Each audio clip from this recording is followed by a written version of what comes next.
En la escuela a menudo nos enseñan que William Shakespeare es el poeta más famoso del Renacimiento, si no es que de todo el mundo.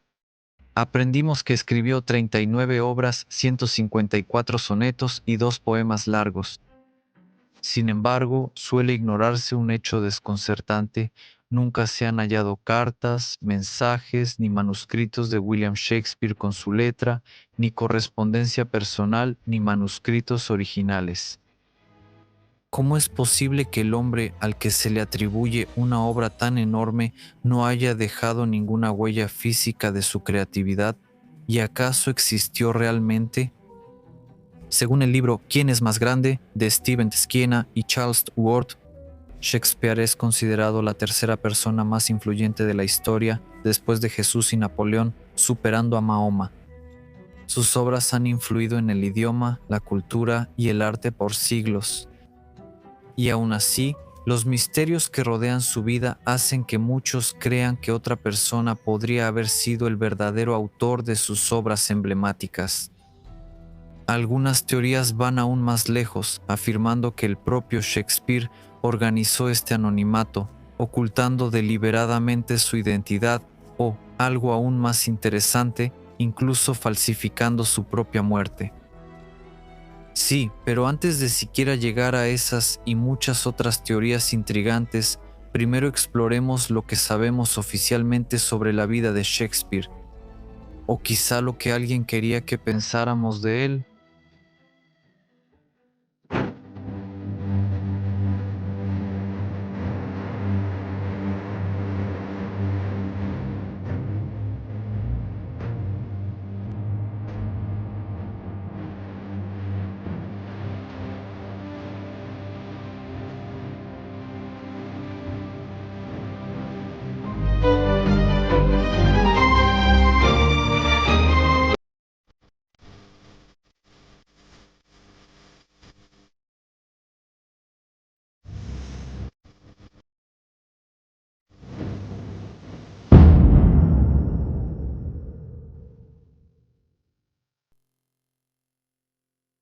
William Shakespeare nació el 23 de abril de 1564 en Stratford-upon-Avon, Inglaterra.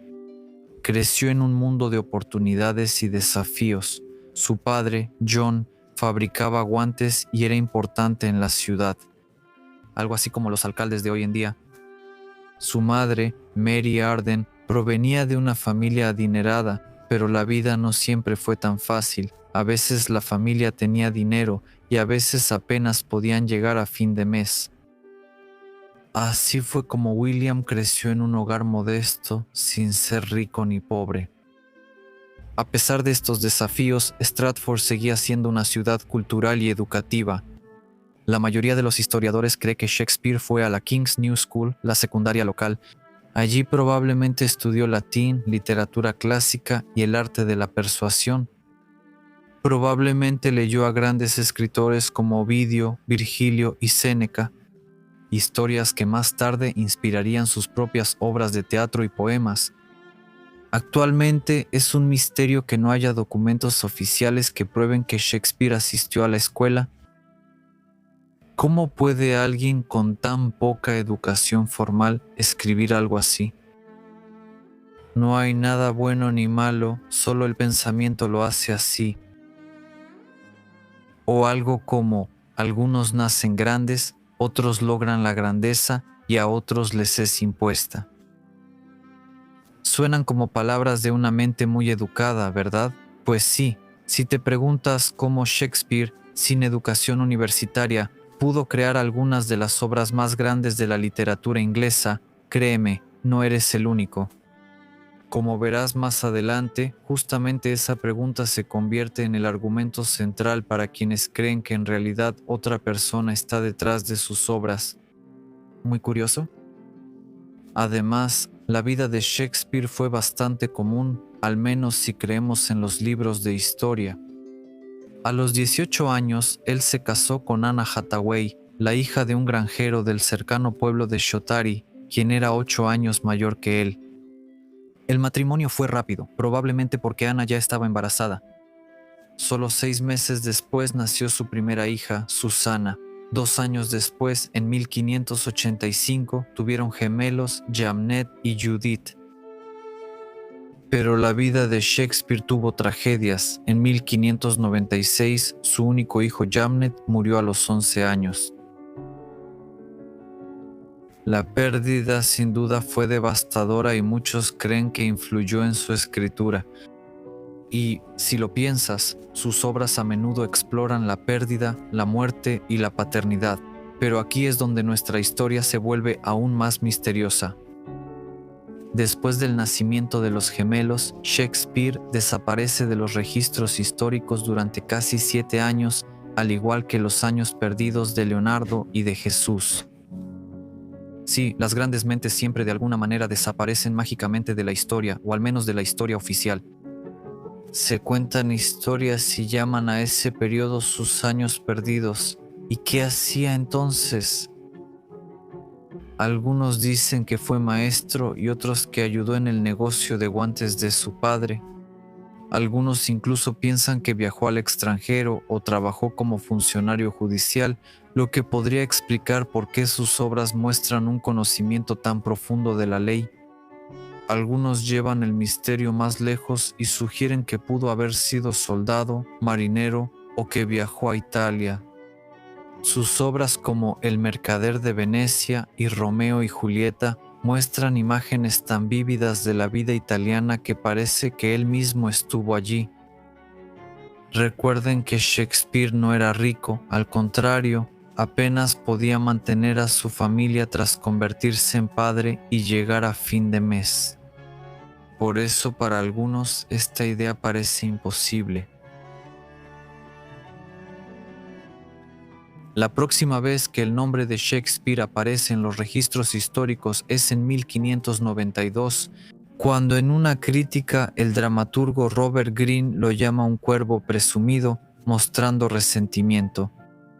Muchos dramaturgos con educación universitaria en ese tiempo miraban con desprecio a Shakespeare porque era un hombre sin educación formal, pero que rápidamente empezaba a ascender en el mundo del teatro y, lógicamente, ellos empezaban a tenerle envidia. Esto es lo que escribe Greene.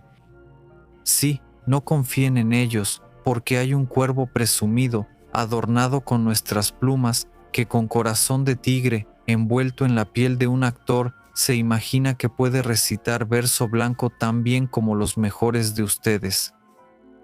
Y siendo un farsante, Johannes Factotum, un hombre para todo, en sus propios ojos, él es el único que sacude el escenario en el país.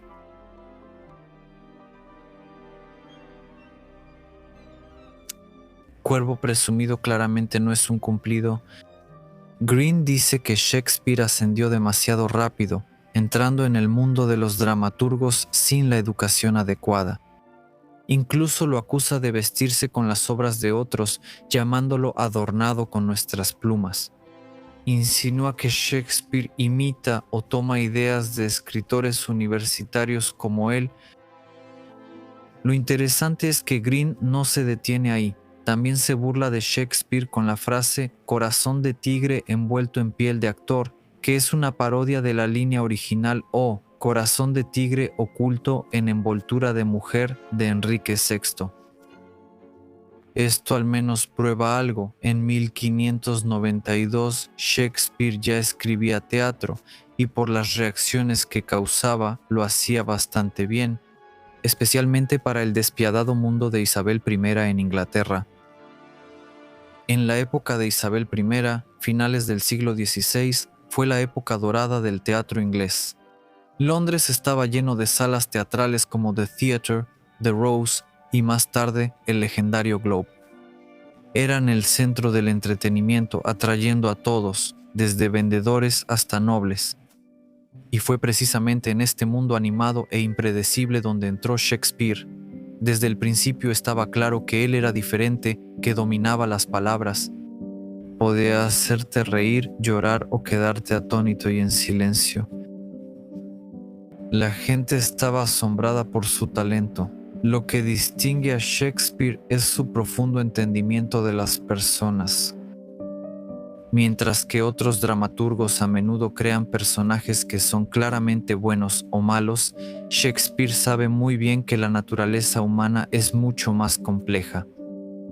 Nuestra vida se teje con hilos de bien y mal mezclados. En otras palabras, nuestra vida está tejida tanto de hilos buenos como malos, y Shakespeare nunca huye de las preguntas difíciles. Solo piensen en las famosas palabras de Hamlet. Ser o no ser, esa es la cuestión. Existir o no existir, elegir o no elegir, crear o no crear. No es solo una cita famosa, también refleja la naturaleza humana.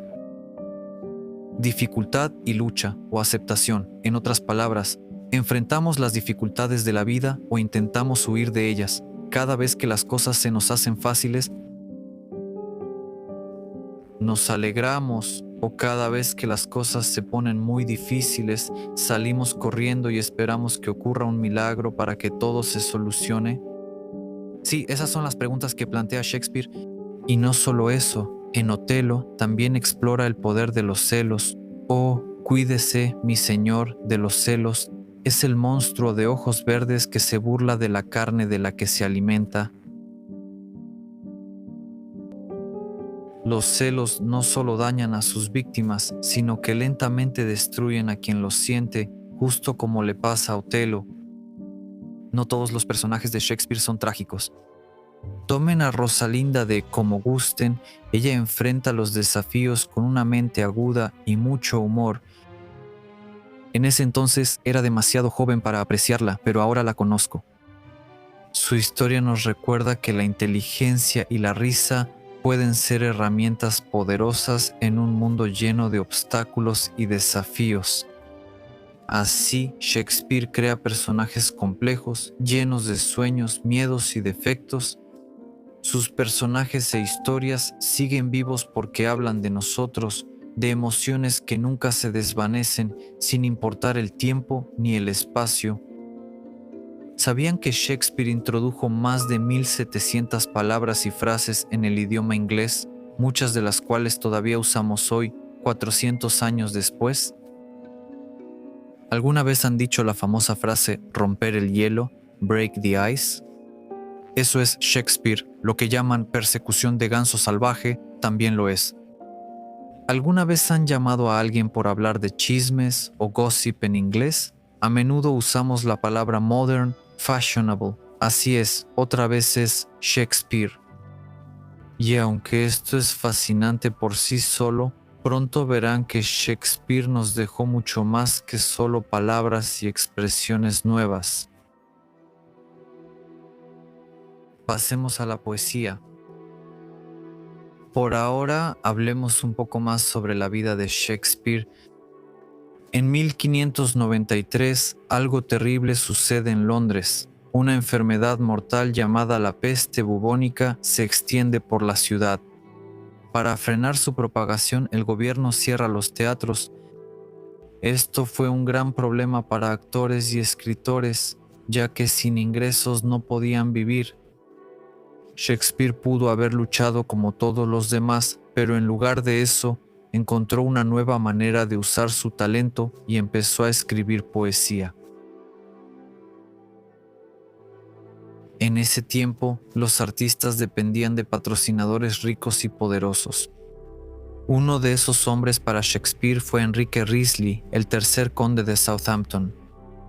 Shakespeare le dedicó 2 largos poemas, Venus y Adonis y La violación de Lucrecia. Estas obras tuvieron un enorme éxito.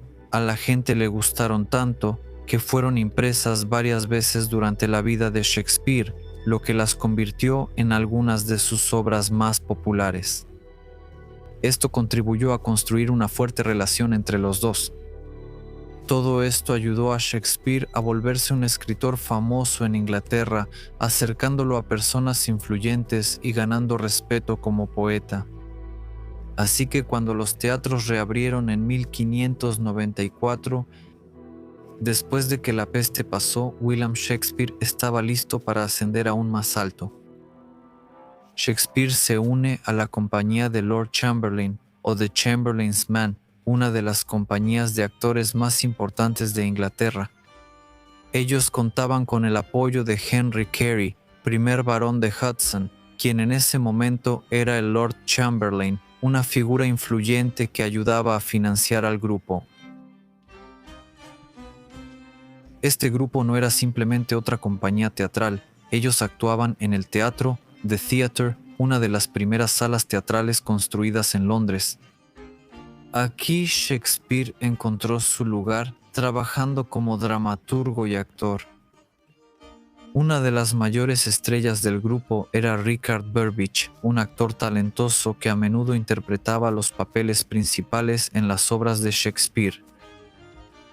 Y como Shakespeare conocía también a los actores, podía escribir personajes especialmente para ellos, lo que hacía que las actuaciones fueran aún más impactantes. Sus presentaciones atraían a todo tipo de público, desde trabajadores comunes hasta nobles ricos e incluso miembros de la corte real. En ese periodo, Shakespeare escribió algunas de sus primeras y más divertidas obras, ligeras, graciosas y llenas de energía, ideales para que el público olvidara sus preocupaciones y se divirtiera. Incluso entonces, Shakespeare entendía qué hacía reír a la gente: diálogos ingeniosos, malentendidos absurdos y romances confusos que siempre terminan felices.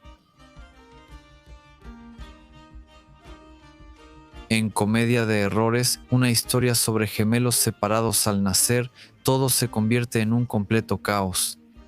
Al público le encanta la confusión, viendo cómo los personajes corren de un lado a otro, tratando desesperadamente de entender qué demonios está pasando. Uno de ellos incluso gritó: «Estoy en la tierra, en el cielo o en el infierno. Estoy dormido, despierto, loco o cuerdo». Llega Sueño de una noche de verano, una obra mágica con hadas y enredos amorosos. Al público le encantaba ver cómo las pociones de amor provocaban un caos absoluto. Una de las líneas más graciosas de la obra lo dice todo: «Dios mío, qué tontos son estos mortales». Así que, igual que hoy, el amor nos hace comportarnos un poco locos y a todos les encanta reírse de esa locura. La época de Shakespeare con la compañía de los Chamberlain lo cambió todo. La compañía pronto se volvió una de las teatrales más populares de Londres, presentando espectáculos ante grandes multitudes e incluso ante la reina Isabel I. En 1599 construyeron el Teatro Globe en la orilla sur del Támesis, convirtiéndose en el centro creativo de Shakespeare. El diseño abierto y el gran escenario hacían que el público se sintiera parte de la acción. Cada espectáculo reunía a miles de espectadores listos para reír, llorar y aplaudir. Mientras las obras de Shakespeare ganaban popularidad, también aumentaba su éxito. Él no solo era escritor, sino también accionista en el grupo del Lord Chamberlain y más tarde en el propio Teatro Globe. Eso significaba que ganaba no solo por su escritura, sino también por la venta de boletos, algo de lo que pocos dramaturgos de su época podían presumir. Gracias a eso, tenía algo raro para un artista: seguridad financiera. No tenía que preocuparse por el dinero y podía concentrarse completamente en escribir. Con su carrera ya exitosa, Shakespeare comenzó a abordar ideas más grandes. Sus obras se volvieron más profundas, emocionales y complejas, lo que resultó en algunas de las creaciones más grandes de la historia. Y cuando digo que la obra de Shakespeare se volvió más profunda y emocional, casi estoy seguro de que la mayoría de ustedes pensó inmediatamente en Romeo y Julieta. Seamos honestos, casi todos en la Tierra conocen la historia de este trágico amor juvenil. Por su poesía y emociones intensas, Romeo y Julieta pronto fue una de las obras más famosas de Shakespeare y sigue emocionando al público hoy. Claro, hay muchas otras obras famosas como Hamlet, Macbeth o El Rey Lear, pero si las enumeramos todas, este episodio se alargará mucho. De lo que vamos a hablar es del gran cambio que ocurre en 1603, un cambio que transforma Inglaterra y el mundo de Shakespeare. Ese año muere la reina Isabel I después de gobernar durante increíbles 45 años. Ella llevó a Inglaterra a través de una edad de oro de la cultura y Shakespeare prosperó durante su reinado. Pero ahora un nuevo rey toma el poder, Jaime VI de Escocia, quien se convierte en Jaime I de Inglaterra. Y la gran pregunta en este momento es, ¿qué significará esto para Shakespeare? ¿Habrá apoyo real o todo cambiará? Como resulta, el cambio real no es una mala noticia. El rey James I ama el teatro y apoya las artes, siendo patrón de la compañía de actores de Shakespeare. Así que en mayo de 1603, la compañía de Lord Chamberlain recibe un nombre completamente nuevo: los hombres del rey, los King's Men. En Londres, los teatros enfrentan gran competencia e incertidumbre, pero ahora cuentan con el rey de su lado. Y eso significa más oportunidades, más seguridad y más libertad para crear obras valientes y ambiciosas, sin preocuparse por el dinero, como muchos otros escritores de esa época. La cercanía al rey implica expectativas y obligaciones. James no era solo un fanático casual del teatro, era un erudito y escritor, profundamente interesado en el poder, la moral y lo sobrenatural. Y Shakespeare ajustó sus obras para adaptarse a los intereses del rey. Ejemplo, Macbeth. Shakespeare la escribió 3 años después de que James fue rey.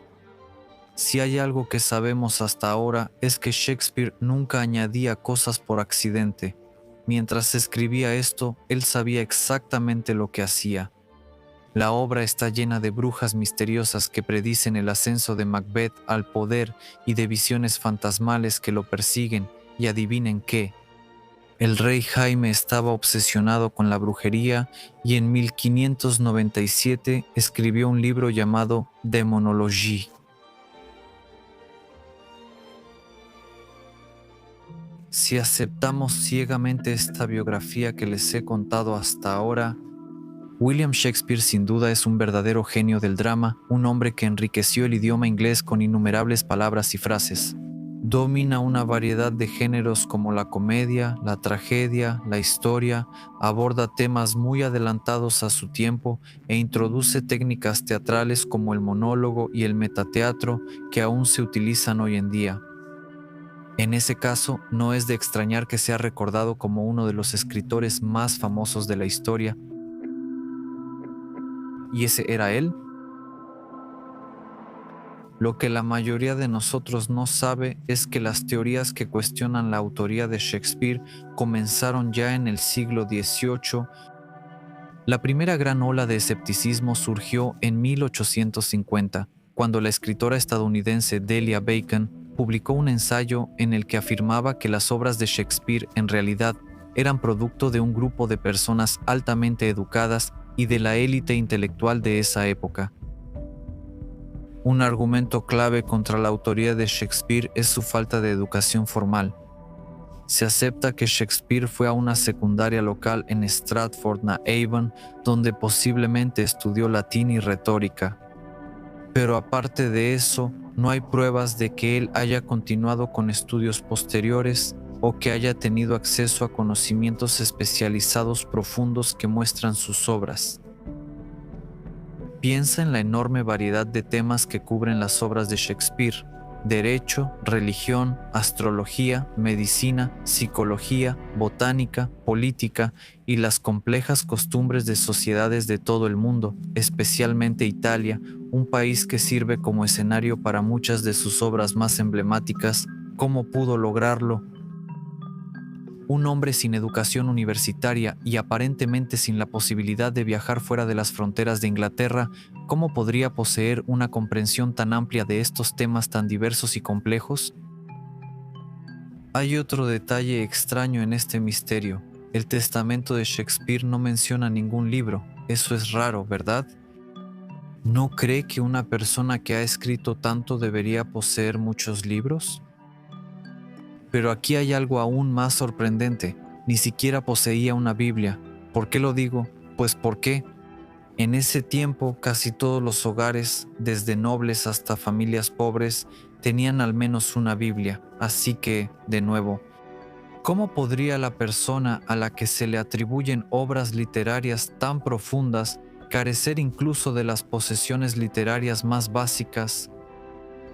Y así llegamos al misterio de las firmas de Shakespeare. Solo existen 6 ejemplos que se cree que son sus firmas.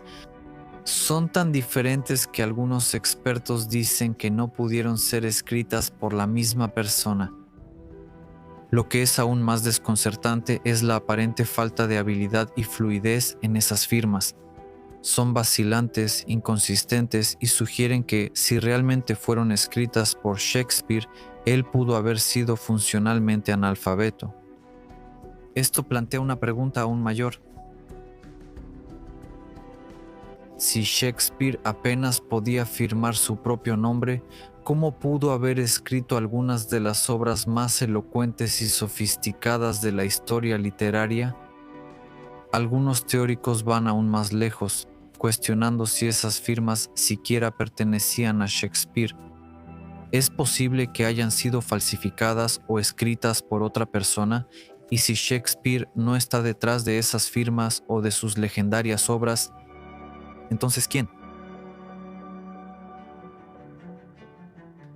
Muchos piensan que Sir Francis Bacon pudo haber escrito secretamente las obras de Shakespeare. Es un genio de su época, filósofo, ensayista, científico y político, famoso por su inteligencia e ideas innovadoras. Él cambió la forma en que la gente piensa sobre el mundo. Si alguien podía escribir sobre poder, ambición, amor y traición, era él. Con el tiempo, cada vez más personas empiezan a ver paralelismos sorprendentes entre los escritos de Bacon y las obras de Shakespeare, demasiados como para ser ignorados. Y por eso, muchos empiezan a creer que Sir Francis Bacon es el hombre detrás de las obras de Shakespeare. Las personas que creen en esta teoría se llaman baconianos y están convencidos de que es cierta. Ellos afirman que Francis Bacon, una persona influyente en la política isabelina, no podía permitirse ser conocido como dramaturgo. En ese tiempo, escribir obras de teatro no se consideraba un trabajo serio, era visto como algo poco serio. Si sabían que Bacon escribía, podría afectar su carrera política. Así que, según esta teoría, Bacon necesitaba una tapadera. Aquí entra Shakespeare. Creen que usó su nombre como máscara para publicar en secreto sus obras. Y esto no son solo especulaciones vacías, hay muchas coincidencias extrañas, cifrados ocultos y sorprendentes paralelismos filosóficos entre los escritos de Bacon y las obras atribuidas a Shakespeare que mantienen viva esta teoría desde hace casi 200 años. La idea de que Francis Bacon podría ser el verdadero autor de las obras de Shakespeare llamó la atención por primera vez a mediados del siglo XIX. Como mencioné, en 1856 la académica estadounidense Delia Bacon, sin parentesco con Francis, pero ¿cuáles son las probabilidades?, causó sensación con su controvertido libro, sugiriendo que las obras de Shakespeare en realidad son producto de un grupo secreto de élites intelectuales y que Francis Bacon estaba entre ellos. Más o menos al mismo tiempo, el escritor británico William Henry Smith llevó la teoría un paso más allá, afirmando que solo Bacon era el cerebro detrás de las obras. Ambos resaltan que la visión filosófica y las ideas políticas de Bacon están magistralmente ocultas en las obras, visibles solo para quienes sean lo bastante inteligentes para descubrirlas. Pero eso no es todo. Los partidarios de esta teoría creen que Bacon dejó mensajes secretos ocultos en las obras de Shakespeare. Aseguran que quería dejar pistas para aquellos que fueran lo suficientemente inteligentes para encontrarlas. Una de las pistas más extrañas proviene de la obra Love's Labour's Lost, o Los esfuerzos inútiles del amor. Aquí hay una palabra muy inusual y larga que no puedo pronunciar. Inténtenlo, está en la pantalla.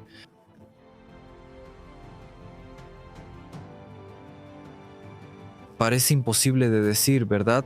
Pero los baconianos creen que esto es algo más que una palabra extraña. Ellos afirman que si reorganizamos las letras y las traducimos del latín, esto significa: estas obras fueron escritas por F. Bacon. ¿Coincidencia? Tal vez. Los baconianos también señalan las similitudes entre los escritos filosóficos de Bacon y los temas en las obras de Shakespeare. Las obras de Bacon a menudo abordan cuestiones de poder, moralidad y naturaleza humana, que son elementos principales en el drama de Shakespeare. Por ejemplo, los ensayos de Bacon sobre el gobierno y los defectos de la ambición humana reflejan las intrigas políticas en las obras Macbeth y Julio César. Aunque estas dos pruebas pueden parecer más teorías de conspiración que evidencia sólida, todo cambia con el descubrimiento del manuscrito de Northumberland, que es tanto un nombre geográfico, un condado en Inglaterra, como un paquete de documentos descubierto en el siglo XIX que contiene varios escritos atribuidos a Francis Bacon. Eso no es todo. El manuscrito contiene borradores tempranos de Ricardo II y Ricardo III, obras atribuidas a Shakespeare desde hace mucho. El verdadero impacto sucede al revelarse la portada del manuscrito, donde los nombres de Bacon y Shakespeare aparecen juntos, mostrando su conexión. En ese momento, los baconianos se dan cuenta de que solo han encontrado la punta del iceberg en este misterio que se está desarrollando. Y cuando crees que las revelaciones no pueden ser más dramáticas, justo eso ocurre. En el manuscrito hallan algo aún más sorprendente, la frase sí, la misma palabra que tuerce la lengua, encontrada en Love's Labour's Lost, sobre la cual, recordemos, algunos ya habían especulado que significaba que F. Bacon escribió estas obras, pero esta vez Bacon no aparece solo. Junto a él encuentran el nombre de Thomas Nash, dramaturgo y poeta de la época de Bacon. Este detalle enloquece a los baconianos. Ellos modifican su teoría, creyendo ahora que aunque Bacon ideó las obras de Shakespeare, tal vez no trabajó solo. Afirman que Nash colabora en secreto bajo la dirección del genio de Bacon. Y para ser sinceros, incluso los escépticos que hace tiempo descartaron la teoría como infundada y pura coincidencia, no pueden rechazar completamente estos hallazgos. A finales del siglo XIX y principios del XX, la teoría de Bacon alcanzó su auge, impulsada por la obsesión con códigos y mensajes secretos. Muchos creen que Francis Bacon incrustó pistas en las obras de Shakespeare, no solo para mostrarse como el autor real, sino también para revelar secretos impactantes sobre la corte de Isabel I.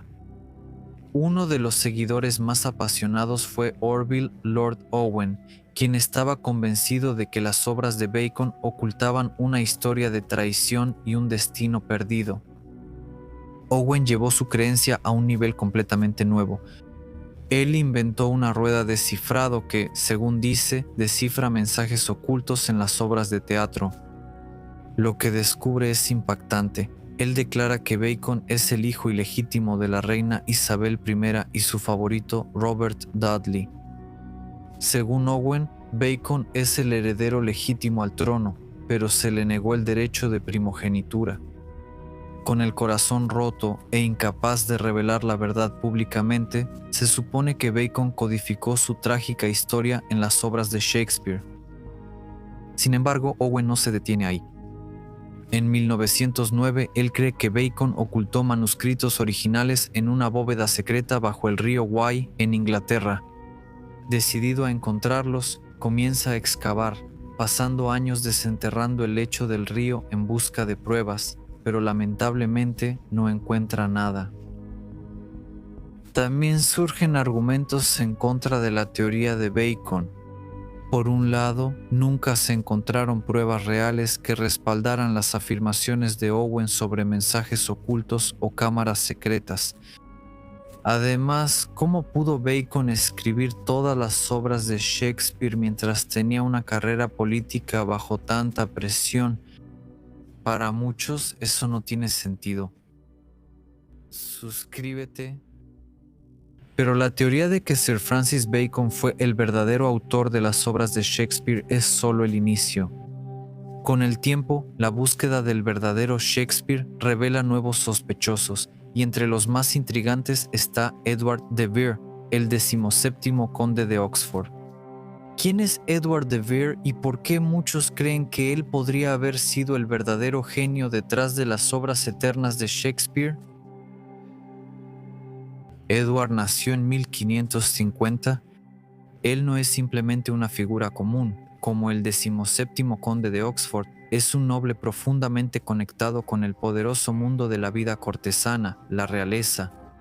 Quedó huérfano joven y fue protegido de William Cecil, destacado estadista de Inglaterra. Eso le dio a Eduardo acceso al corazón de la política, la cultura y el arte. Él también fue poeta y dramaturgo por derecho propio, patrocinando compañías teatrales y ayudando a dar forma al panorama creativo de la época. Su vida no fue ideal. Eduardo era famoso por gastar sin control, su mal temperamento y escándalos que solían opacar sus logros. Viajó mucho por Europa y se sumergió en la cultura italiana. Un detalle que los oxfordianos, las personas que desarrollan esta teoría, creen que es la clave para los escenarios vívidos y los detalles complejos de algunas de las obras de Shakespeare. Casi la mitad de las obras de Shakespeare ocurren en Italia. Retratan la geografía, costumbres y leyes del país con gran precisión. Y si Eduardo viajó mucho por Italia en la década de 1570, como ya mencionamos, visitando ciudades como Venecia, Padula y Verona, bueno, entonces no es difícil imaginar que él podría haber sido quien escribió Romeo y Julieta, ¿verdad?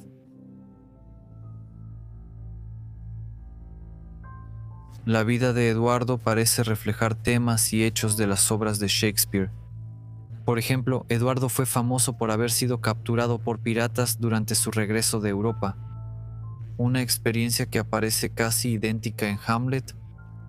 Se cree que su problemático matrimonio con Ana Cecil, la hija de Guillermo Cecil, influyó en las complejas representaciones de amor, traición y relaciones tensas de Shakespeare. Suscríbete. Eduardo de Vere murió en 1604, 5 años antes de que se publicaran los sonetos de Shakespeare. Los oxfordianos señalan la dedicatoria de los sonetos, que se refiere a su autor como un poeta eternamente vivo. Ellos afirman que esta frase sugiere que el escritor ya estaba muerto, lo que coincide perfectamente con la línea de tiempo de Eduardo.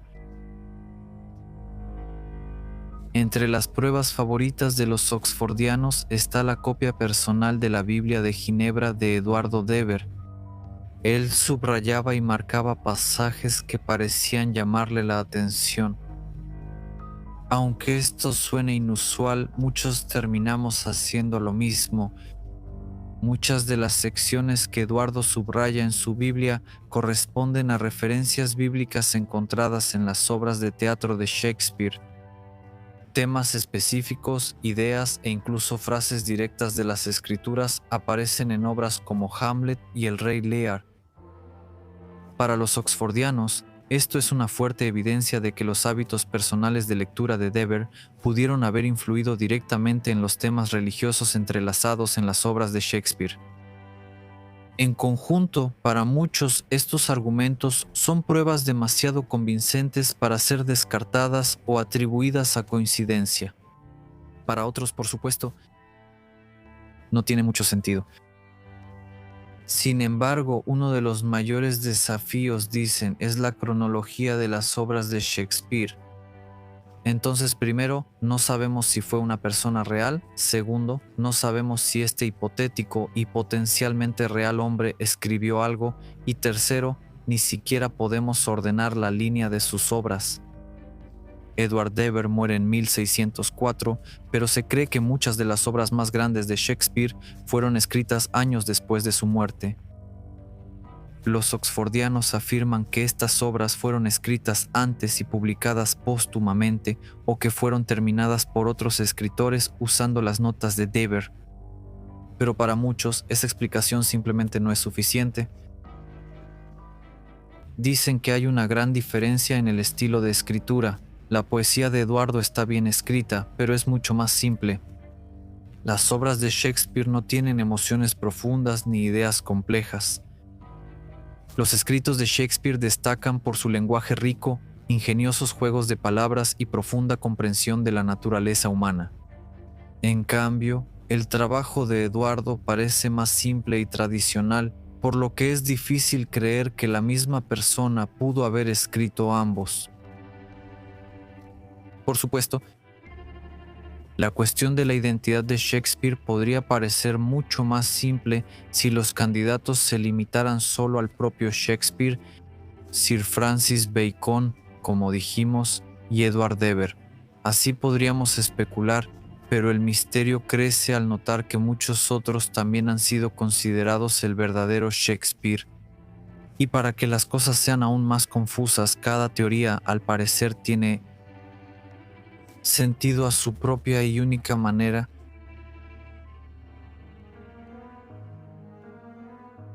Echemos un vistazo a la teoría sobre Cristóbal Marlowe. Él fue un famoso dramaturgo y poeta de la época de Shakespeare. Cristóbal Marlowe era un escritor brillante. Sus obras como Doctor Fausto y Tamerlán el Grande transformaron el teatro para siempre. Pero en 1593, justo cuando estaba en la cima de su fama, sucedió algo impactante. Murió. ¿Pero es así? La teoría de Marlowe se basa en una extraña coincidencia. Solo 13 días después de que Cristóbal Marlowe fuera declarado muerto en 1593, Venus y Adonis, se publicó la primera obra firmada por Shakespeare. Por eso, algunas personas creen que Marlowe fingió su muerte y continuó escribiendo bajo el nombre de Shakespeare.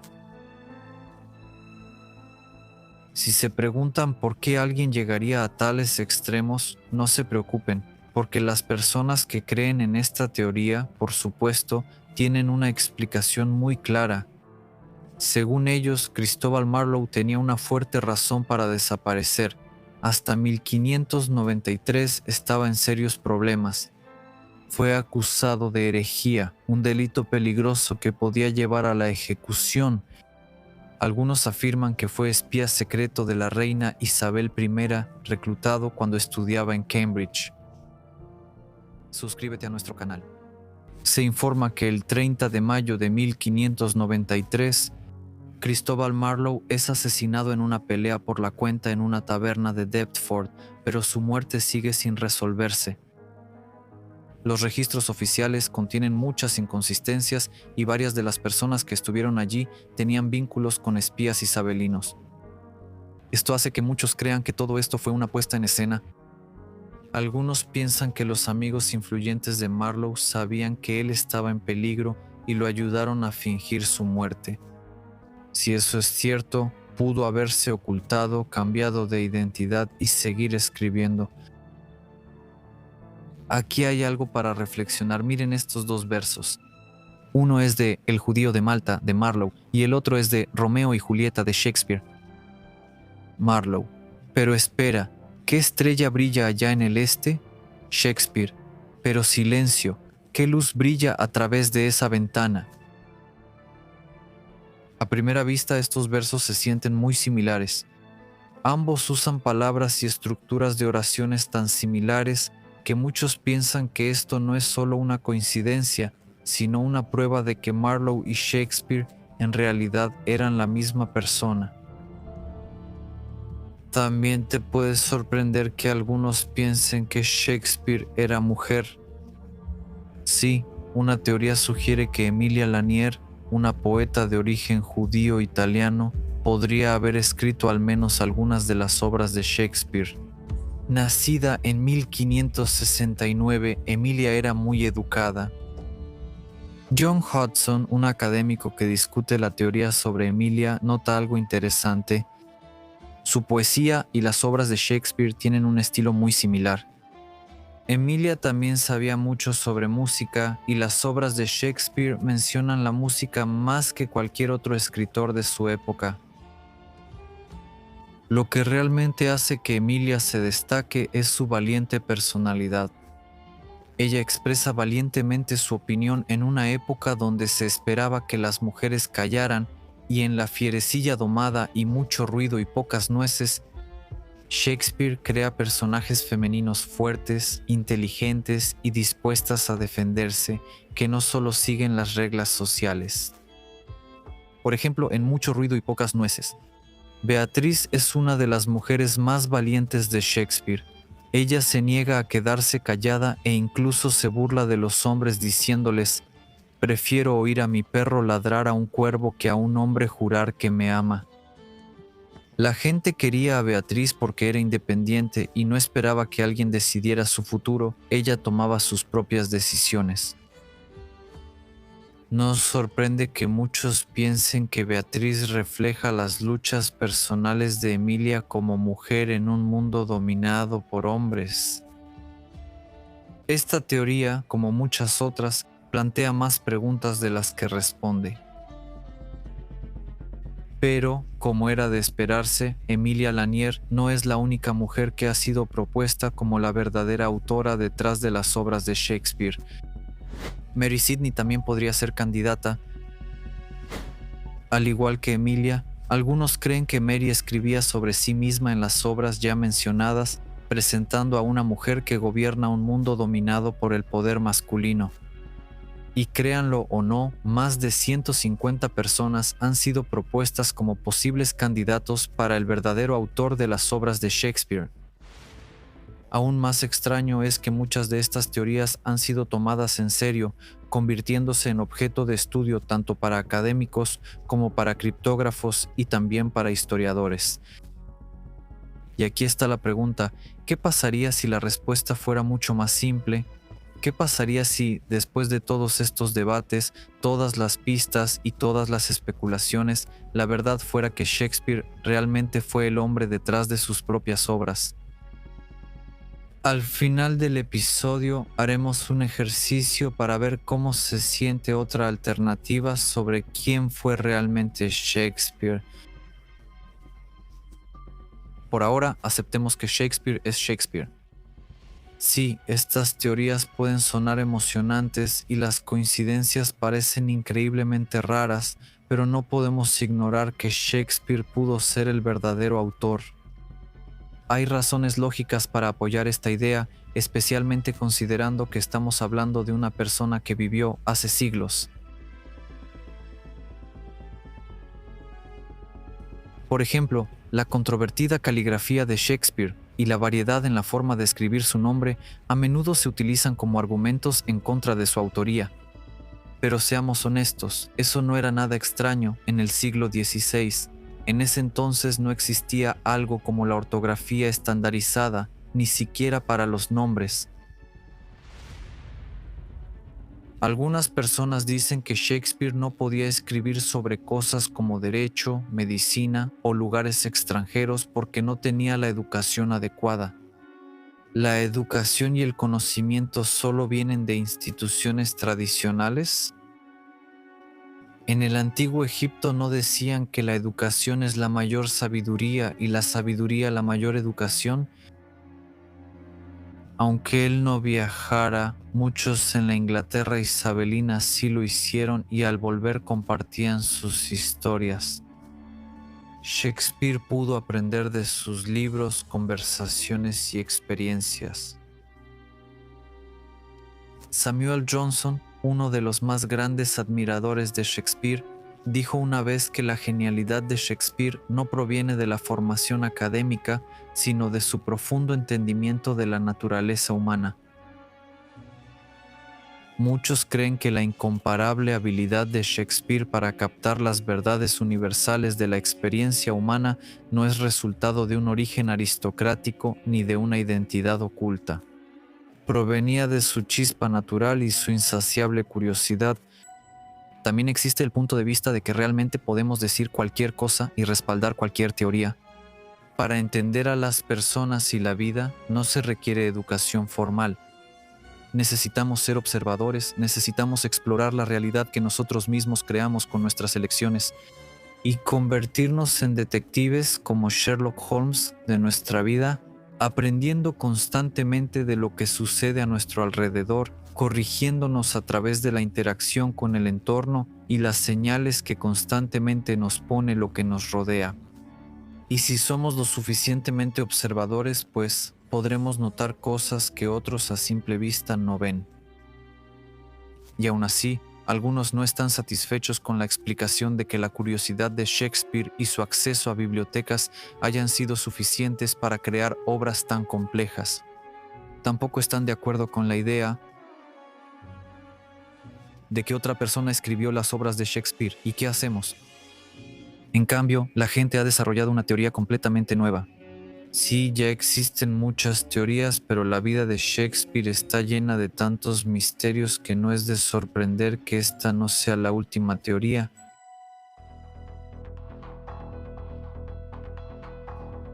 Llegamos a una teoría intrigante. Algunos creen que Shakespeare fue Rosacruz, un misterioso grupo de pensadores y científicos de principios de 1600. Estas personas combinan ciencia, arte y saberes ocultos para descubrir los mayores misterios de la vida. Suscríbete. Y aquí es donde se pone interesante. Los temas de las obras de Shakespeare, como emociones profundas, filosofía y simbología oculta, coinciden con las creencias rosacruces. Esto explicaría su gran conocimiento y comprensión del mundo. Además, el énfasis del grupo en el secreto podría explicar las lagunas en la vida de Shakespeare, como los llamados años perdidos, cuando hay pocos documentos sobre sus acciones. Bueno, para los Rosenkreutzeres, mantener sus actividades e identidades en secreto es crucial. Ese secreto podría explicar por qué la vida de Shakespeare aún es un misterio. A pesar de ser bastante atractiva, la teoría rosenkreuzera enfrenta desafíos serios. No hay pruebas sólidas que vinculen directamente a Shakespeare con la sociedad secreta, ni evidencia de que tuviera conexiones personales con los miembros de los rosenkreuzeros o sus actividades. No se puede descartar. Al final, la explicación más simple es que Shakespeare fue probablemente una persona común con gran imaginación y curiosidad. Esta idea responde a muchas preguntas sobre su vida, excepto a una. ¿Por qué hasta hoy no ha sobrevivido ni un solo manuscrito original de las obras de Shakespeare?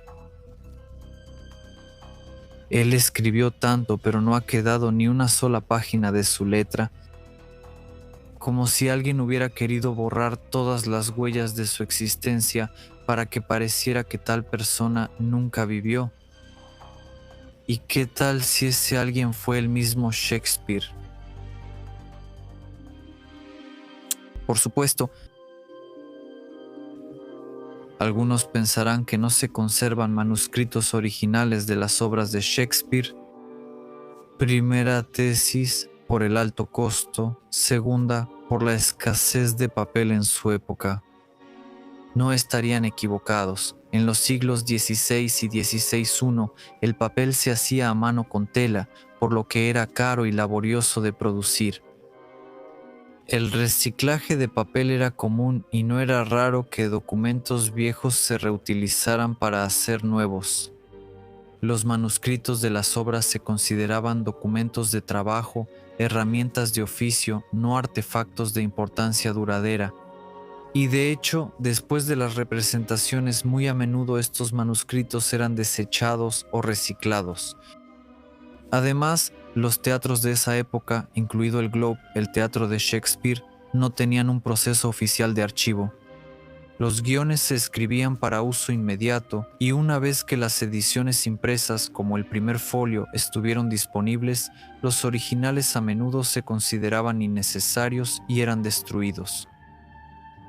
Estas son explicaciones lógicas de por qué no hay manuscritos originales de Shakespeare. Aquí la historia se vuelve más interesante. Es uno de los mayores y más duraderos misterios sobre Shakespeare, una pregunta que ha desconcertado a académicos y entusiastas durante siglos. Esta es una teoría que sigue viva hasta hoy, revelando mucho más de lo que jamás imaginamos sobre la vida de Shakespeare. Lo que sigue les mostrará que Shakespeare es mucho más que solo un actor y dramaturgo de Stratford. Él revela y posee una mente de una profundidad excepcional, llena de secretos, complejidades y enigmas que lo distinguen como una de las figuras más fascinantes de la historia, mucho más grande y profunda de lo que la mayoría imagina, y todo esto está relacionado con el misterio que rodea su muerte. Se dice que Guillermo Shakespeare murió el 23 de abril de 1616. Se cree que fue su 52º cumpleaños, pero no hay registros confiables sobre cómo o por qué murió. ¿No crees que esta falta de información es muy extraña en una época en la que la muerte de personas importantes normalmente se registraba bien? Es inusual la falta de una descripción detallada de Shakespeare, uno de los más grandes escritores. Unos 50 años después, John Ward, vicario, lo que significa sacerdote parroquial de Stratford, escribió que Shakespeare tuvo una alegre reunión con los poetas Ben Jonson y Michael Drayton. Shakespeare, según él, bebió mucho y murió de fiebre. Aunque no es imposible, eso suena más a folclore que a un hecho. Y lo más extraño es lo poca atención que recibe su muerte.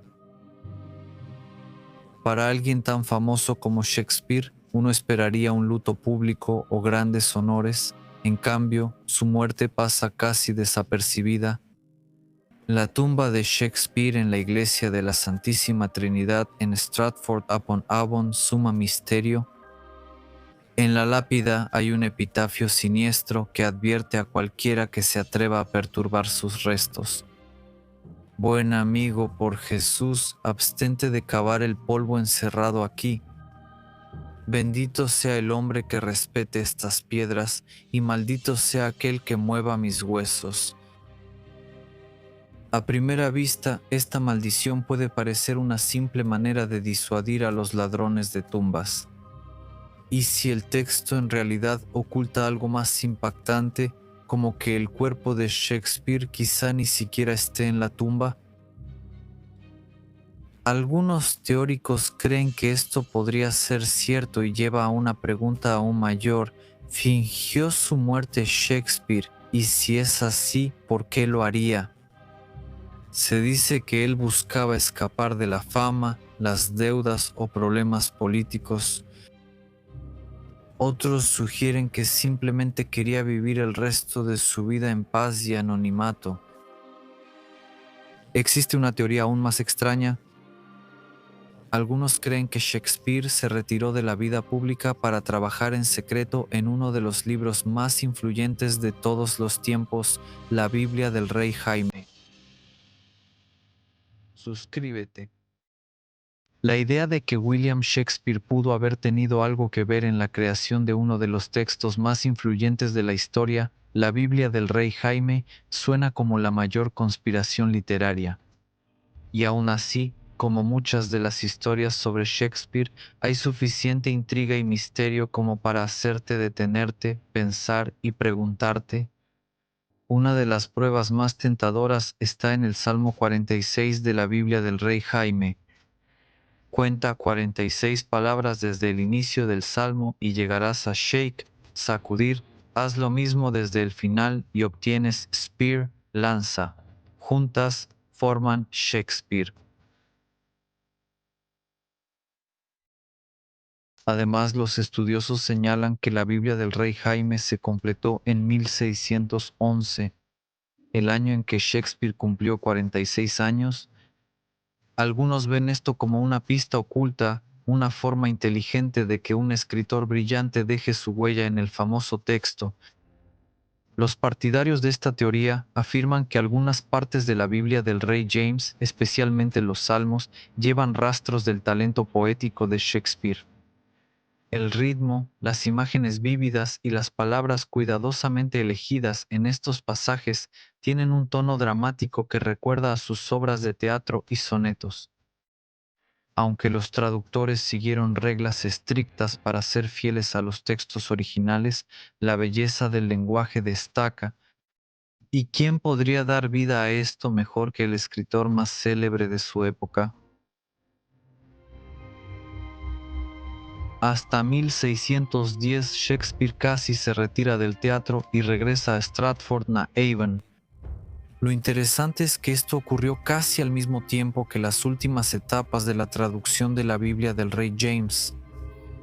El proyecto, completado en 1611, fue realizado bajo el patrocinio del rey James I, el mismo rey que apoyaba la compañía teatral de Shakespeare. Algunos sugieren que el llamado retiro de Shakespeare en realidad no fue un retiro en absoluto. En cambio, creen que él cambió su enfoque del bullicioso mundo del teatro a una vida más tranquila, pero igualmente importante, ayudar a dar forma a uno de los textos más influyentes de la historia. Si Shakespeare participó en la creación de la Biblia del rey Jacobo, ¿por qué no querría recibir crédito? La respuesta está en la tensión cultural y religiosa de esa época. El teatro a menudo era visto con sospecha por los cristianos devotos, muchos de los cuales lo consideraban inmoral o frívolo. Asociar a un dramaturgo con la traducción de la palabra de Dios podía causar indignación o desacreditar el proyecto. Shakespeare pudo optar por el anonimato para evitar controversias, dejando solo pistas enigmáticas a quienes quisieran investigar. Y hablando de pistas enigmáticas, ahora llegamos a una teoría aún más extraña que sugiere que Shakespeare fingió su muerte y escondió sus obras para transmitir un mensaje destinado a las generaciones futuras, tal vez incluso a las que vienen después de nosotros. Él no quería que su generación hallara sus libros, al contrario, pero antes de llegar a los mensajes que Shakespeare tal vez haya ocultado, enfoquémonos en las pruebas de que él escondió sus escritos y libros en primer lugar. Durante siglos, la tumba de Shakespeare en la iglesia de la Santísima Trinidad en Stratford-upon-Avon ha sido un misterio. En el año 2016, un equipo de científicos realizó un escaneo innovador de la tumba de Shakespeare utilizando un radar de penetración terrestre. Y los resultados son impactantes. El escaneo revela signos de alteración, lo que sugiere que la tumba de Shakespeare pudo haber sido manipulada en algún momento de la historia. Lo más preocupante es que bajo la losa de piedra no hay ataúd. En lugar de una cámara funeraria construida adecuadamente, el radar muestra una tumba poco profunda, excavada apresuradamente. Definitivamente no es propio de una persona del rango de Shakespeare, ¿no lo crees? Y el verdadero shock. Luego del shock, los investigadores enfocan su atención en otra parte de la iglesia, supuestamente por casualidad. Una zona que había estado prohibida durante siglos. A solo unos metros de la tumba de Shakespeare se encuentra la estructura más sagrada e intocable de la iglesia, la piedra del altar, el Sancta Sanctorum. Este altar está fuertemente sellado y protegido bajo vigilancia constante. ¿Por qué? Nadie debe acercarse ni abrirlo. Por eso se dice desde hace tiempo que algo se esconde dentro. Otro escaneo de radar sugiere que esto podría no ser solo una leyenda o conspiración. Los resultados confirman la existencia de una enorme cavidad oculta en el altar, mucho más grande de lo que debería existir. En una estructura así, una cavidad grande para albergar algo, ¿Qué es eso? ¿Una colección de manuscritos ocultos? Por eso se dice que Shakespeare ocultó sus obras, sonetos perdidos y escritos secretos aún no encontrados. Para quienes siempre sospecharon que Shakespeare ocultó mensajes secretos en sus obras, este descubrimiento solo aviva el fuego. Pero hay una última pista que ha estado a la vista durante más de 400 años. Impreso en 1609, la dedicatoria a los sonetos de Shakespeare ha desconcertado a los estudiosos por siglos. Solo mira la foto.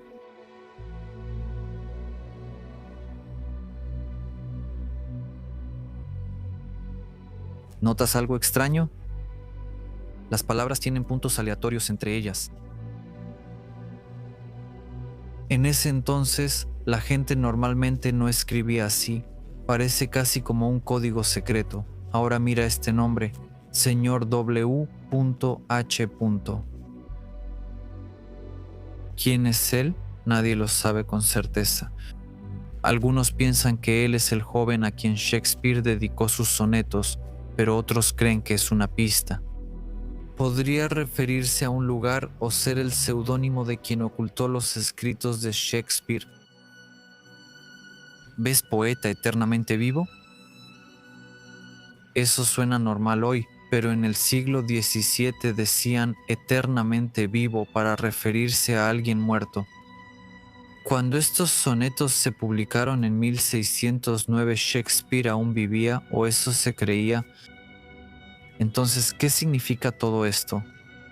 ¿Pudo la dedicatoria haberse escrito tras su muerte real, o que Shakespeare ya hubiera muerto de otra forma, quizá oculto, en el exilio o trabajando bajo otro nombre en otra cosa? Al final de la dedicatoria aparecen las iniciales T.T. Muchos dicen que eso es Thomas Thorpe, editor de los sonetos. También podrían ser las iniciales de la persona que ocultó las obras de Shakespeare o de la persona que las trasladó de la tumba de Shakespeare a un lugar secreto como el altar del Sancta Sanctorum. En ese caso, las anomalías en la tumba, el ataúd desaparecido y la advertencia misteriosa en su lápida son simplemente una pista falsa compleja diseñada para mantener la verdad oculta para siempre. Eso también plantea una pregunta importante. ¿Por qué fue necesario ocultar los sonetos de Shakespeare? ¿Qué tenían de especial? Bueno, muchos creen que Shakespeare incorporó en ellos mensajes importantes, códigos destinados no a su época, sino a las generaciones futuras. Pero Shakespeare no podría haber incluido mensajes tan complejos por sí solo. Él habría necesitado la ayuda de alguien experimentado en cifrados, en numerología y en conocimientos ocultos, ¿verdad? Y eso nos lleva precisamente a uno de los hombres más enigmáticos de la época isabelina, Juan Dee. Si alguien sabía ocultar mensajes, era él. Dee fue alquimista, matemático, criptógrafo y espía. También participaba en lo oculto, asesoraba a la reina Isabel I, hacía misiones secretas y creía que el conocimiento oculto podía transmitirse por mensajes codificados. Su firma personal era 007. Sí, el mismo número que tiempo después inspiró a James Bond. Lo importante es que Dee estaba obsesionado con la geometría y los números. Los sonetos de Shakespeare, quizá por casualidad, están llenos de patrones matemáticos, y así trabajaron juntos Shakespeare y Dee, incrustando mensajes ocultos para que nosotros, las futuras generaciones, los descubriéramos. De cualquier manera, una cosa está clara: Shakespeare no solo escribía para su época, él dejaba mensajes. Así que consideremos la posibilidad de que los sonetos de Shakespeare nunca hayan sido destinados a leerse solo como poesía, sino como un mensaje cifrado. Puede sonar increíble hasta que empiezas a ver los números. La cantidad de sonetos de Shakespeare, 154, no es una coincidencia. Algunos investigadores han encontrado conexiones entre el número 154 y los códigos cabalísticos, lo que sugiere que la estructura de los sonetos es parte de un sistema intencionado. ¿De qué? De la sabiduría oculta, el conocimiento secreto de números, geometría sagrada, el vórtice 369, Nikola Tesla, etc. Uno de los poemas más inquietantes de la colección de Shakespeare es el soneto 66. A diferencia de sus otros sonetos que hablan de amor, belleza, tiempo, este está lleno de desilusión. Se siente un poco menos como un poema y más como una lista de todo lo que está mal en el mundo. Shakespeare aborda líderes corruptos, virtudes traicionadas y una sociedad donde los buenos luchan y los indignos ascienden al poder. Y así, en su soneto 66, Shakespeare escribe: «Llamo a la muerte, estoy harto hasta la garganta del mérito, ver a la virtud mendigando y la necedad vestida de felicidad y la debilidad disfrazada de abundancia y la fe pura con un rostro deshonroso». Algunos criptógrafos contemporáneos creen que esta es la manera en que Shakespeare explica su propia vida e incluso sugieren que esto insinúa las razones por las que tuvo que ocultar sus sonetos. Algunos sostienen que el soneto 66 oculta letras, patrones numéricos y frases cifradas, insinuando un significado más profundo ligado a un conocimiento secreto, sabiduría oculta y advertencias de eventos futuros. Quizá intentaba advertir a futuras generaciones sobre un conocimiento demasiado peligroso para decirse en voz alta. Entonces, junto con John Dee, tal vez usó la poesía para ocultar verdades prohibidas, asegurándose de que sobrevivieran en un mundo donde hablar demasiado abiertamente podría significar persecución o incluso la muerte. Y si crees que Shakespeare no pudo habernos advertido sobre nada siglos antes, entonces ¿cómo explicas esto? Él ocultó ecuaciones matemáticas en sus sonetos, ecuaciones que no existían entonces, pero hoy se estudian en universidades de todo el mundo. Por ejemplo, cuando científicos y criptógrafos analizan los sonetos de Shakespeare, descubren algo extraordinario. La forma en que están organizados los versos, los números y las palabras repetidas es como si formaran ecuaciones matemáticas ocultas. Estas ecuaciones corresponden a 12 constantes científicas fundamentales, incluyendo la velocidad de la luz, calculada 300 años antes de la teoría de la relatividad de Einstein.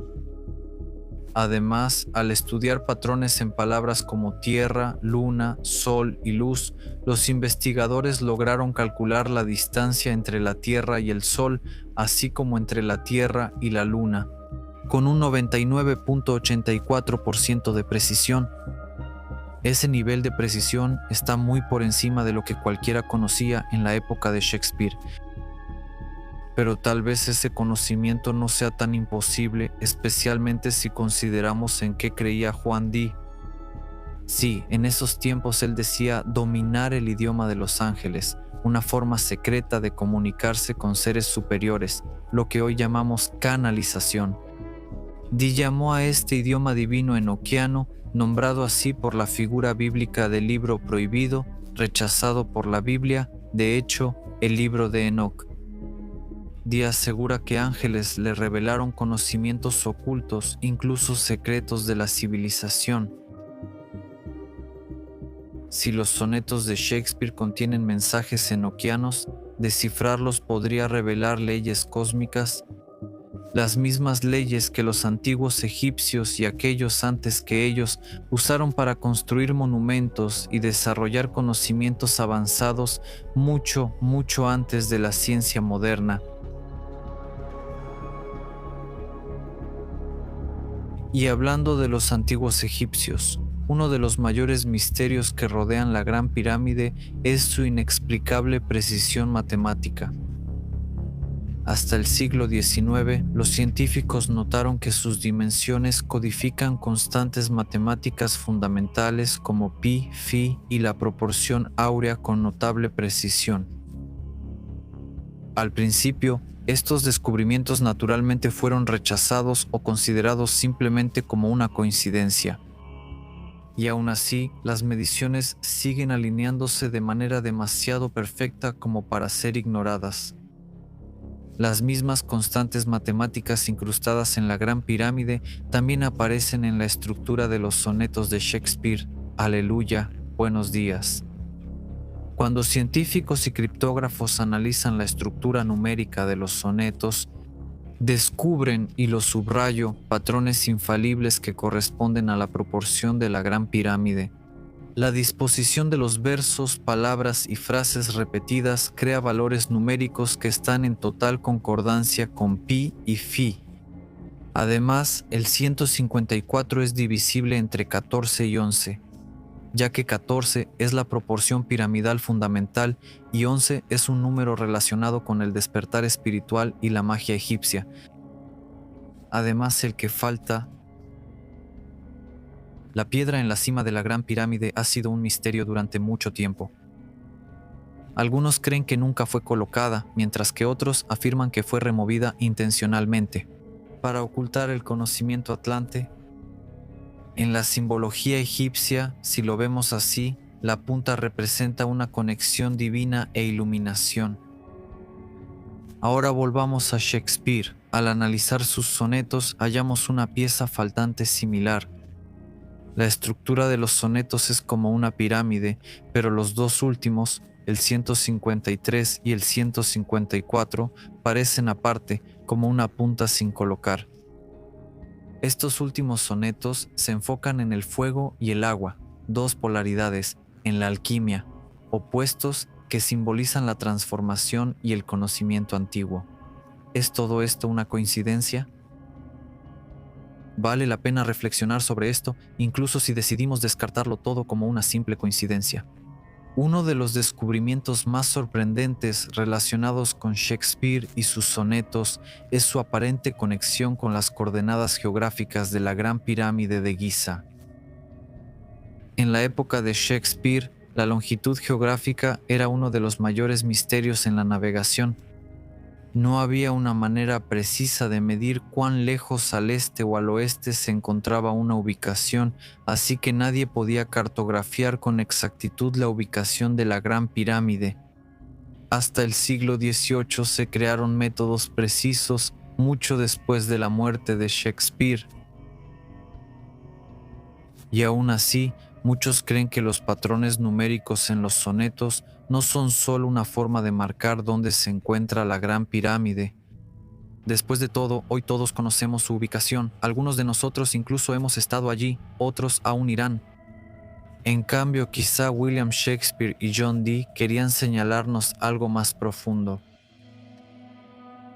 Al autoconocimiento, amigos, hacia la sabiduría que antecede la historia registrada. Por alguna razón, William Shakespeare y John Dee querían que la viéramos y la notáramos. Como la terrible pesadilla en los sueños, que si no fuera aterradora, si no fuera una pesadilla, no le prestaríamos atención. No solo como un monumento. La Gran Pirámide como clave de algo mayor.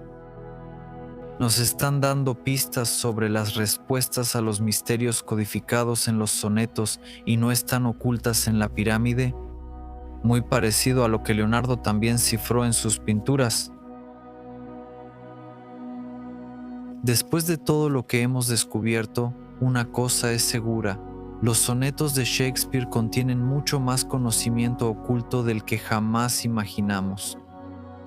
Y si ya hemos logrado descifrar coordenadas geográficas, constantes matemáticas y simbolismo alquímico, ¿quién sabe qué más podría ser descubierto? Quizá por eso Shakespeare sintió la necesidad de ocultarlos, tal vez incluso por eso quiso ocultar su propia identidad. Si el conocimiento contenido en sus obras era realmente tan poderoso como parece, entonces revelarlo en su época habría sido demasiado peligroso y completamente comprensible. Entre finales del siglo XVI y principios del XVI, la Inquisición y las autoridades perseguían sin piedad lo herético, místico, oculto o secreto. Todo conocimiento que desafiara el control de la Iglesia sobre la verdad y la historia era visto como una amenaza. tal vez John Dee y Shakespeare realmente intentaron transmitir algo importante. Al final de cuentas, si lo vemos así, ni siquiera importa mucho si Shakespeare realmente existió como una persona de Stratford o si sus obras fueron escritas por otra mano. Ni siquiera importa si su verdadera identidad queda para siempre perdida en el tiempo, porque Shakespeare logró algo mucho más profundo. En Como gustéis, él afirma, todo el mundo es un escenario y todos los hombres y mujeres son solo actores. Y él realmente lo entendió. Vivió en su propia obra y fue el mejor personaje de una de las historias más grandiosas jamás contadas. Y aquí hay otro bocado y un pedazo para reflexionar en respuesta a quién tal vez es Shakespeare, solo por un momento. Imaginemos que ahora estamos en el año 2356.